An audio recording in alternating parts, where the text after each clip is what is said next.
Well, joining me now from Boston is the former Dutch MP, author and political campaigner. She's in recent years denounced her Islamic faith and claims Islam is an ideology inherently flawed and poses a bigger threat than we're led to believe. Her views have been met with threats to her own life. We're joined now by Ayaan Hirsi Ali. Good evening. First of all, how do you think, just having heard what Mark Urban was saying about how the West should respond to essentially what is a kind of symbolic issue for Islam and slight bewilderment at that, what do you think the West should do? I think that the West should stand for its principles. I think that President Obama, Secretary of State Clinton, and other leaders across the Western world should explain over and over again to their colleagues in the Arab Muslim countries that what they are demanding is something that they as elected politicians simply cannot give to them. There is constitutionally protected speech. The film that we've seen, cartoons, all that kind of thing is protected in the United States by the First Amendment, and that they just do not have the power to change any of that. The fact that the Secretary of State in the United States says this film is bad and reprehensible and disgusting, that's an expression of her opinion.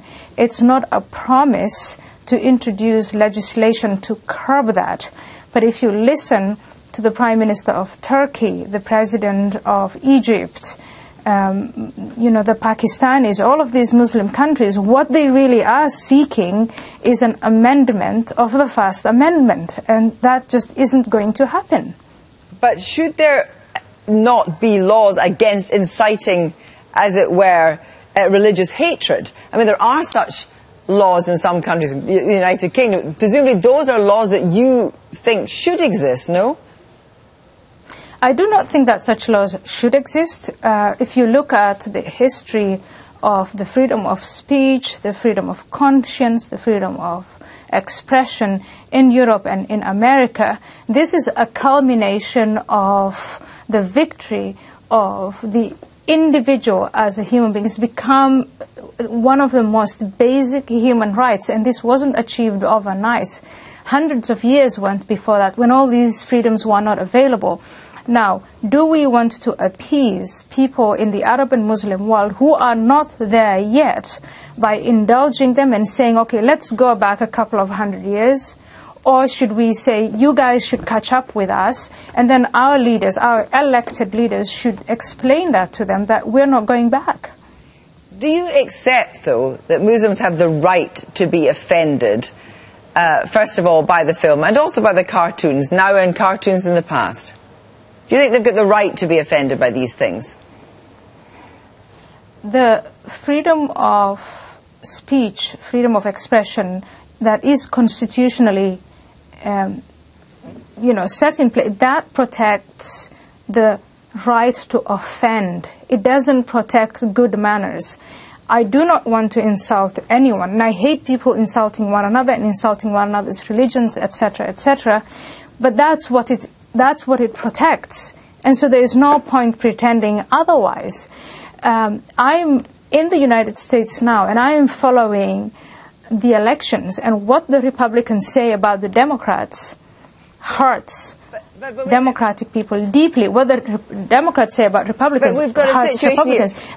That's protected. But Ayaan Hirsi Ali, you do accept that the majority of Muslims who are offended by the film and the cartoon are offended. They're not violent. They are simply offended, and presumably they have the right to be offended if they feel their religion, their culture is under attack. Absolutely. I mean, the majority is offended, but in their offense, I think what they should do, the majority of Muslims, for them to be credible, is for them to object to real human suffering. Let me give you an example. You just reported on Pakistan. In mid-August, I believe it was the 14th of August, a 14-year-old girl was raped in Pakistan by 5 men. That was national news. There was no demonstration of any kind, no outrage of any kind. This happens throughout the Muslim world all the time. There is no outrage in the Muslim world when human life is taken, when churches are burned, when synagogues are burned, when Muslims, I know, a homicidal few, when they say and do bad things to others, including Muslims. That is Sufis and Ahmadiyyas and Shias. But then there's some video somewhere in the south of California, and people in Egypt know about that. I'm sorry. I mean, it's not credible. Thank you very much for joining us. I'm afraid we have to stop you there.